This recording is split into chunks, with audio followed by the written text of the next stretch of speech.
nation. Welcome again to my channel.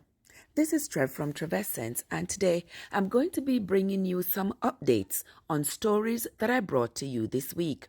The first one is about Baba Roots. 62-year-old William Webb, entrepreneur and businessman from Jamaica, better known as Baba Roots, was gunned down in his home on December 3rd.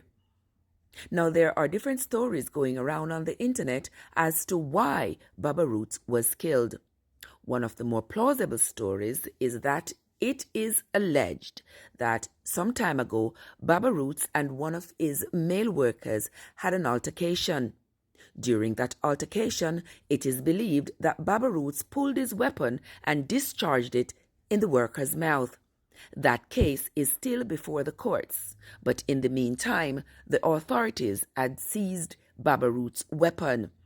Now, without his weapon, he was left vulnerable to the hoodlums who broke into his home on the night in question and took his life.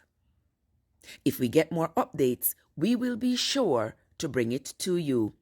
We extend our sincere condolences to Baba Roots' friends, families, and business partners.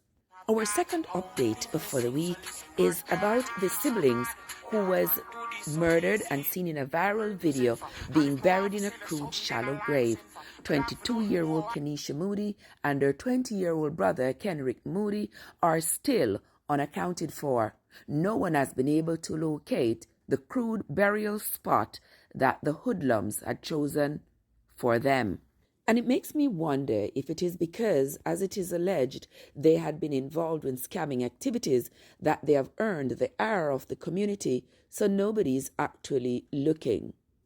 But I would implore you all that for the sake of humanity, if we could help to find the location of the burial spot for these two individuals so that their parents, if for nobody else, for their parents, so they can give them a proper burial.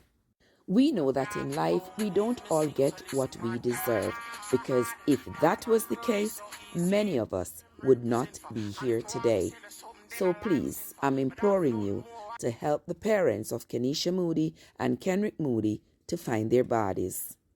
And our third update for the week is the funeral of 27-year-old Toshna Patterson and her 10-month-old daughter, Soraya Paulwell.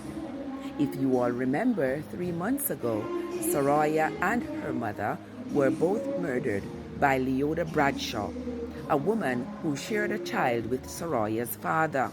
Leoda Bradshaw had flown from her home in Miami to Jamaica to aid her accomplices in the commission of this crime. Today, she sits in a Jamaican jail awaiting her trial in March. 2 of her accomplices have since admitted to their part in the crime and have subsequently been sentenced. The immeasurable pain that has been felt by the family, friends, loved ones, and even strangers around the world for this mother and child is unspeakable. The funeral was so painful to watch because there couldn't even be caskets. They had not only slain this mother and child, they'd also burnt the bodies, so much so that they had to be further cremated. I really do hope that the strong arms of the law wraps itself around Leoda Bradshaw in such a tight embrace that she suffocates on it while she spends her time behind bars. That's going to be it from me for today, my friends. Until next time, this is Trev from Trevessence, where your journey matters. Father God, I'm begging you to guide